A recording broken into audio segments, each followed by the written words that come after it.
lo dijo en la primera hora. Muy bien, 8 de la mañana con 13 minutos. Gracias a nuestra querida audiencia por continuar en nuestra sintonía. Recibimos al ministro de Inclusión Económica y Social, Esteban Bernal, que ya está con nosotros. Ministro, bienvenido. ¿Cómo le va? Buenos días, Fabricio. Aquí contento de compartir con usted. Gracias. Hablemos de los temas sociales y algo que fue presentado por el presidente de la República en estos días, que fue la campaña nacional de vacunación contra la poliomielitis, sarampión y rubiola. Entiendo que esta campaña se proyecta extenderla hasta junio o julio, corrígame si estoy equivocado, julio. 9 de julio, sí. Correcto. 9 de julio. ¿Cómo ha comenzado? Porque creo que es un tema absolutamente importante, sobre todo luego de que hace algún tiempo se hablaba inclusive de escasez de vacunas para los niños. Bueno, mire, lo importante de esto es que hay que entender el contexto, Fabricio, sobre el cual se asienta un proyecto como el que lanzamos el pasado 2 de mayo, conjuntamente con el Ministerio de Salud, el Ministerio de Educación, la Secretaría Técnica para disminuir la desnutrición crónica infantil, en fin, todos los ministerios articulados en base a una política social que nos permite privilegiar lo que inclusive determina la propia Constitución, el artículo 44, que son los niños y niñas en el Ecuador. En este contexto, en el marco de una protección integral y especial a este sector de la sociedad ecuatoriana, se lanza esta campaña preventiva. Hay que entender esto. Días pasados un periodista, colega suyo, me decía, ¿ha habido casos? No. Vamos a hablar de un tema preventivo desde la perspectiva de una vacunación masiva a 3.7 millones de niños y niñas de 1 a 12 años de edad y que tiene una inversión aproximadamente de 8.2 millones de dólares. Esto permitirá en una periodicidad de tiempo del 2 de mayo al 9 de julio, ¿no?, en donde concluiría la vacuna y en donde todos los ministerios, y en el nuestro particularmente el Ministerio de Inclusión Económica y Social, aporta para la logística, el apoyo con casi 288,000 niños y niñas de 1 a 3 años que forman parte de nuestros programas CDI y CDH, Creciendo con Nuestros Hijos, y el programa de Centros de Desarrollo Infantil. En este contexto, en esta primera infancia, nosotros hemos logrado un acercamiento con los padres de familia, sensibilidad con ellos, la participación, la aportación, y que de esta manera precautelemos a nuestra niñez con respecto a estas 3 enfermedades: poliomielitis, sarampión y rubiola. ¿Por qué sobre esas 3 enfermedades específicamente? No, es un plan de salud. El ministro de Salud, en el gabinete social que lo presido, nos habría mencionado de que efectivamente son procesos de prevención y que en este empieza contexto, con estas 3 enfermedades. Estas 3. Y uno de los aspectos, ya que déjeme tocar un tema que usted arrancó en la entrevista. Usted decía cuando teníamos una preocupación de la inexistencia de vacunas. Este es uno de los valores agregados que en este momento toda la política de salud, mi querido Fabricio, le pone al servicio del país. La existencia absoluta de las vacunas para la adolescencia, para los niños, para las niñas, de tal manera que esto precautele todo lo que significa la protección especial. Pero si hubo escasez. Sí, veníamos de un problema de salud crítico, sin duda. Derivado de la pandemia. Derivado de varios aspectos, inclusive de mal manejo de carácter público, pero lo ha dicho el ministro Ruales, y una de las disposiciones que tuvo el presidente en el Comité Técnico Sectorial para disminuir la desnutrición crónica infantil es que todo lo relacionado con las vacunas y los requerimientos de salud de este sector de los niños y niñas del Ecuador tiene que darse el privilegio. Y aquí está, esta es una demostración de la existencia plena. Todas las vacunas adicionales que requieren los niños también en el marco de la protección integral para la disminución de la desnutrición crónica infantil está en absoluta existencia. Este es uno de los anuncios que es importante que la ciudadanía lo conozca. Por lo tanto, nuestra actividad está enmarcada en una interrelación e interoperatividad entre los diferentes ministerios. Le hablaba hace un momento de nuestra competencia sobre la primera infancia, el Ministerio de Educación, que ya tiene a los estudiantes en las escuelas, y de esta manera, esta articulación, cumpliremos el objetivo. Se arrancó el mismo 2 de mayo en la ciudad de Guayaquil con el lanzamiento oficial y la presencia de varios ministros y además del presidente de la República, y continuamos de esta manera, inclusive ayudando a aquellos que en la jornada prevista para aquello no hayan podido acceder. Estamos sensibilizando para poder nuevamente derivarlos, que puedan acceder y que esto de aquí sea un éxito como lo prevé en el liderazgo del Ministerio de Salud, pero la complementariedad que damos los otros ministerios de Estado. Ahora, permítame insistirle a propósito de un comentario que estoy leyendo de uno de nuestros internautas. Dice, las vacunas de hoy son por un reclamo internacional y que se tiene que cumplir porque no se compraron estas vacunas en el tiempo del COVID y hay ya brotes. ¿Usted qué le responde al oyente que me escribe esto? Mire, yo no quisiera incorporarme en una respuesta de carácter técnico que le compete al Ministerio de Salud. Yo no le podría hablar del tipo de rebrote, la característica, la circunstancia médica, porque este es un tema de competencia del Ministerio de Salud. Nosotros formamos parte de la integralidad de una campaña como la que le estamos mencionando. La realidad de la inexistencia de vacunas era un hecho cierto de carácter de política pública, Fabricio, ¿no? Y eso ha sido regulado, ¿no? Y arreglado por nuestro ministerio. Y nuestro gobierno ha dispuesto el presidente de la República para que la existencia absoluta y total, y no exista restricción alguna para que los niños del Ecuador obtengan todas las dosis de vacunas requirientes en el proceso de crecimiento. Esta es una demostración más de que para nosotros la tangibilidad del proyecto de la desnutrición crónica infantil se siente en hechos concretos, que la política pública relacionada particularmente con este sector de los niños y niñas es la privilegio que ha puesto el presidente de la República. Aquí hay una demostración adicional. Y luego de esta campaña, ¿qué se prevé que venga, ministro Bernal? Bueno, la integralidad de la protección de los niños viene de la mano no solamente de las acciones del Ministerio de Salud que determina este tipo de campañas. También, mi querido Fabricio, todo lo relacionado con la desnutrición crónica infantil. Ayer en la noche estuve en una reunión hasta altas horas de la noche con el secretario técnico para disminuir la desnutrición crónica infantil, Erwin Ronquillo, con quien evaluamos algunos de los proyectos que estamos realizando. Este proyecto de disminuir la desnutrición crónica infantil, que ya van a entregarse los resultados con fuentes oficiales sobre los avances que hemos tenido en estos 2 años de gestión. Recuerde que recibimos un país en el cual teníamos 27% de desnutrición crónica infantil en niños y niñas de 1 a 5 años.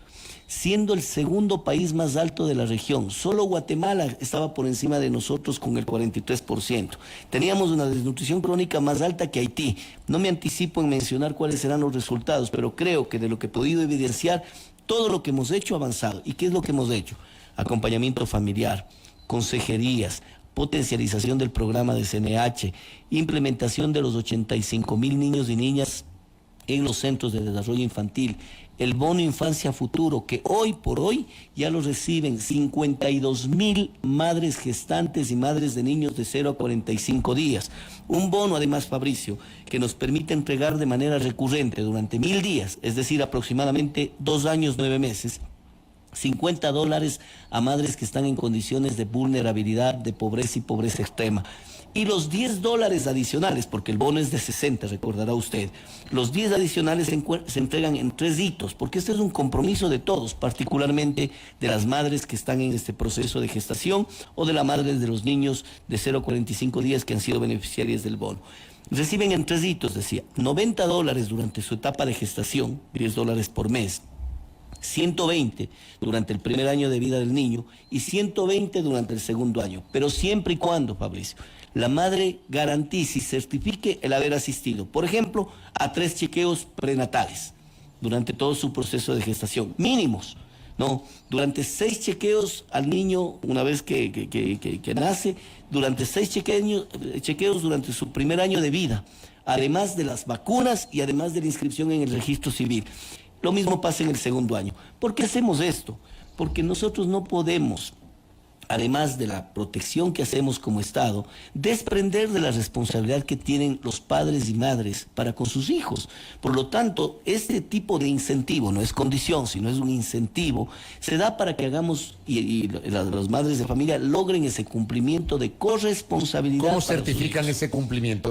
Con la Secretaría Técnica de Desnutrición Crónica Infantil, porque generamos un grado de cruzabilidad conjuntamente con el Ministerio de Salud y nosotros. Esto lo estamos haciendo y ya tenemos éxito. No, ya se han pagado los incentivos de los procesos de gestación, porque recuerde que el bono Infancia Futuro arrancó el 1 de junio del año pasado. Hace casi un año. ¿A cuántas mujeres se han pagado? 52,000 mujeres. El incentivo no le tengo el dato, pero me comprometo en enviarle por interno. Pero a 52,000 mujeres han recibido, ¿o no? Ya están recibiendo en este momento el bono. El bono, lo que pasa es que el bono es de $60, pero recuerde, Fabricio, recurrentemente, mes por mes, recibe 50.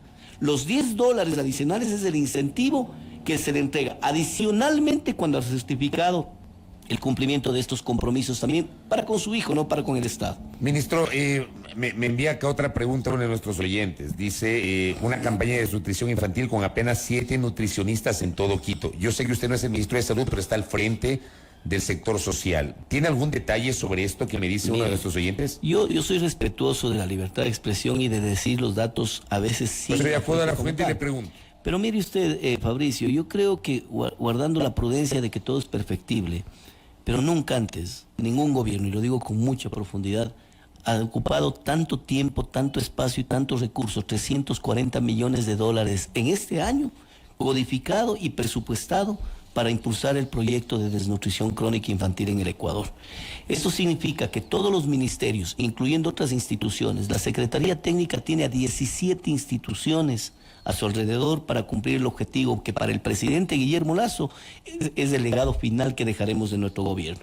17 instituciones. Cuando usted lleva adelante un programa, no solamente nutricional, recuerde, la desnutrición crónica es multicausal, no es solo un tema nutricional, es un tema también de acompañamiento familiar, de consejería, de buen manejo de alimentos, de buena agua potable. Y en este contexto, ¿por qué en las 17 instituciones está el Banco de Desarrollo? Porque, Fabricio, nosotros podemos hacer todo como Estado, pero en algún momento dejamos de cerrar el círculo porque le damos el bono infancia futuro, le generamos una buena alimentación, logramos dar acompañamiento, consejería, es decir, cubrimos todo un círculo, pero llega el momento dado en que el niño no tiene agua potable. No ha servido de nada. Eso le iba a decir. Vea, usted como que me leyó la mente, porque esa era mi siguiente pregunta. O sea, todo esto puede ser muy importante, pero mientras usted no tenga ni agua potable, ni alcantarillado, ni recolección adecuada de desechos sólidos, ni salubridad en los barrios, esto no va a servir. De acuerdo. ¿Y qué es lo que hemos hecho? El presidente ha tomado en consideración aquello y en el comité sectorial dijo, yo no puedo desprenderme de esa realidad, que si bien es cierto no es competencia constitucionalmente hablando del gobierno nacional y sí de los gobiernos autónomos municipales, yo tengo que entregar estos recursos. Por eso es que Banco de Desarrollo lleva adelante un programa de priorización de los recursos para que vayan destinados al alcantarillado y agua potable. Y en este momento, ayer nomás el presidente estuvo, no recuerdo el cantón, con el gerente del Banco de Desarrollo, entregando recursos justamente para implementar estos proyectos, de tal forma que aquí se cierre el círculo del área de desnutrición crónica infantil. Y ya van a ver los resultados, Fabricio, ya van a ver los resultados, porque este esfuerzo que se ha hecho a nivel de todo el gobierno, de todo el aparataje, es haber logrado concientizar. Cuando antes se ha debatido tanto de desnutrición crónica infantil en un medio de comunicación, con usted hemos ocupado varias entrevistas para tratar de este tema. ¿Por qué es importante? Porque, miren ustedes, y aquí hago una analogía de lo que venimos pasando con los niños y niñas del Ecuador, y si me permite, Fabricio. Mire, comparándolo con una enfermedad como el cáncer o algunos tipos de cáncer en algunas latitudes del mundo ya tienen cura, ¿de acuerdo? Pero si usted descuida a un niño y este niño adquiere desnutrición crónica infantil, escúchenme bien, esto es irreversible. Es irreversible, con consecuencias físicas, intelectuales, psicológicas, psicosociales, para un niño que no ha logrado desarrollar bien su capacidad intelectual, por lamentablemente haber adquirido desnutrición crónica infantil. Entonces, no haber tenido una política como la que hoy orgullosamente le digo, sí hay, es haber sido infames con un sector de la población la más vulnerable, que son los niños del Ecuador. ¿Qué pasa con los niños y niñas que uno muchas veces encuentra en las esquinas? Aquí en Quito, en Guayaquil, muchas ciudades, pidiendo calidad, vendiendo caramelos, etcétera, en lugar de estar en la escuela. ¿Qué pasa con esos niños? Mire, el Ecuador en mayo del 2021 tenía, según fuentes oficiales, 340,000 niños, niñas y adolescentes en las calles. La tasa para aquel entonces era del 10.4%. ¿Sabe cuál es hoy, Fabricio? El 6.2%. Hemos logrado una reducción de 120,000 niños, niñas y adolescentes que están fuera de las calles durante nuestro periodo de gobierno. ¿Todavía quedan 240,000? Sí. Si hablamos de valores absolutos, todavía 240,000 es un número muy considerable, muy grave aún, que tenemos que enfrentar, pero hablando en términos porcentuales logramos una reducción muy significativa. Esta acción que nosotros realizamos no solamente es política social, se complementa con la política económica, una política económica que permite que la economía esté en desarrollo, que hayamos logrado 445,000 nuevos empleos adecuados, que hayamos logrado reducir el déficit presupuestario, que hayamos logrado generar la mayor venta neta, de acuerdo a la información del Ministerio de Finanzas, más alta de la historia del país. Eso se contrasta directamente con lo que yo le acabo de mencionar. 120,000 menos niños, niñas y adolescentes menos en las calles. ¿Con qué programas? ¿Y cuántos siguen en las calles? ¿Hay alguna 240,000. Le acabo de decir, sí. Nosotros recibimos con 220,000, recibimos con 340,000, no sé si tienes el documento para informarle. Recibieron de 340,000, 120,000 han salido, 220,000 todavía están en la calle. 220,000 todavía en la calle, Fabricio. Por eso le decía, en valores absolutos es un número todavía grueso, es indudable. Pero mire usted en 2 años cuánto hemos logrado sacar de las calles. ¿Con qué acciones? Ya le hablé de la economía. Aquí está, déjeme darle el dato exacto, perdón, la cifra la tengo que recalcular. 386,635 recibimos en mayo del 2021, según INEC. Hoy tenemos 248,637. Logramos una reducción de la tasa del 10.4 al 6.5%. Esto es significativo. En valores absolutos, 248,000, todavía es un número muy significativo, nadie va a desconocerlo, pero mire usted la proyección. ¿Con qué hemos hecho? Y hablé de lo económico, en lo social. Tenemos más de 16,000 personas, entre niños, niñas y también personas en condiciones de mendicidad que están en programas ETI, erradicación del trabajo infantil, también están en programas de erradicación de la mendicidad. Logramos proyectar un programa que se denomina Solidaridad sin Mendicidad, que se potencializa en el mes de noviembre y diciembre, porque detrás de aquellos niños que están en las calles también, muchos de ellos, y esto ya es una acción coordinada con la Fiscalía, responden a mafias y a micromafias o a padres irresponsables. Por eso es que el programa Erradicación del Trabajo Infantil, que en este momento tenemos 12,400 niños involucrados, tiene una temporalidad de 18 meses, en donde se les recupera su derecho educativo, su derecho de salud, sus derechos de bienestar, sus derechos familiares. Y esa graduación, que técnicamente se llama desvinculación, créame que es uno de los actos más emotivos que pueden estar. Le voy a invitar, Fabricio, a que forme parte de esa desvinculación, o sea, sí, sería interesante, en donde efectivamente logramos. Y atestiguarlo. Ministro, un par de cosas adicionales. La primera, ¿cuánto ejecutó el Ministerio de Inclusión Económica y Social del presupuesto en 2022? 92. ¿Y cuánto ha ejecutado en el primer trimestre del 2023? Qué buena pregunta. En días pasados estuve en un debate por la coyuntura política con la asambleísta Veloz, que le pone el juicio político al presidente, y tuvo a viva voz en un medio de comunicación televisiva decir: su ministerio es uno de los peores en ejecución. Yo le había exteriorizado un desafío público y dije: si usted me demuestra eso, yo renuncio. ¿No? Y no tuvo como, y haga lo propio, si es que efectivamente tiene la fuente, hágalo, porque la gente crea narrativas y termina haciendo verdades inexistentes. Nuestro ministerio ejecutó el 99.2% el año 2022, Fabricio. 99.2%. A la fecha, llevamos una ejecución en devengado, ya voy a hacer una explicación rapidita del tema, en devengado casi el 23%. Sí, de acuerdo a la proyección, a la porcentualidad deberíamos tener 33 aproximadamente, pero tenemos en comprometido por encima del 50%. ¿Qué significa esto a los amigos oyentes? Una cosa es el devengado, es decir, el recurso efectivamente pagado, pero otra cosa es lo comprometido, es decir, lo que ya hemos logrado comprometer para su ejecución. En ejemplo mucho más pragmático, cuando usted contrata una cancha de uso múltiple, Fabricio, usted entrega el 70% de anticipo, pensemos en una cancha de $100,000. Usted entrega los 70,000. Sabe que macroeconómicamente los 70,000 no devenga, es decir, no registra el devengo, pero ya está comprometida la obra, pues. Y esto aproximadamente en julio se complementa la totalidad. Por lo tanto, en el caso de nuestro ministerio, la cantidad de ejecución es muy positiva y muy eficiente, de acuerdo a la información que le acabo de entregar. Ministro, y una pregunta adicional que me envían acá. Mi colega Ela Zambrano me pide que le pregunte sobre los resultados definitivos del Censo Nacional de Recicladores de Base.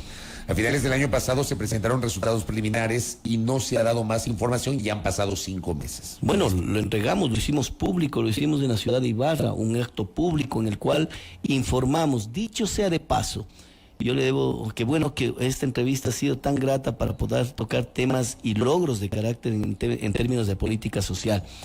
Hubo dos compromisos que asumimos al inicio de mi gestión el 15 de septiembre del 2021 como ministro de Estado, Fabricio. El primero, entregarle a los adultos mayores la tabla de pensiones mínimas alimenticias, hecho cierto, entregado en diciembre de ese año, en donde habíamos cumplido con una exigencia que tenía esta institución de haberla cumplido 1 año y medio antes. Nosotros la cumplimos en 3 meses, ¿no? Y exigencia de carácter legal, porque la ley de adultos mayores así lo determinaba. En el caso de los recicladores, también una exigencia de carácter legal a través de la Ley de Economía Circular que nos obligaba al Ministerio de Inclusión Económica y Social a que realice ese censo. Lo entregamos el año pasado, un censo que fue entregado de manera pública, y en este momento se generan varias políticas públicas. Una de ellas la trabajamos recién para un tema relacionado con los 2 centavos de las botellas PET, que efectivamente enlaza tanto el tema ambiental, el tema social, el tema productivo, y que está ya listo el proyecto normativo que tenemos plazo hasta diciembre presentarlo en la Asamblea Nacional. Vea usted cómo lo que hicimos con el censo de recicladores ha permitido que el Ministerio de Ambiente contribuye con política pública para ello. Nosotros lo propio. El IES está en este momento ya trabajando en una posibilidad de generarle un seguro social específico para los recicladores de base. Todo esto motivado del cumplimiento de una obligación que era de carácter legal, pero creo yo también de carácter moral, el darles una información de quiénes son ese grupo, invisibilizado hasta antes de la llegada nuestra. Ministro, gracias por el tiempo, muy amable. A usted, gracias, Fabricio. Hablando de los temas sociales, Esteban Bernal, ministro de Inclusión Económica y Social, aquí en A Primera Hora. 8:34, pausa. Primera Plana. Todas las noticias, todas las voces.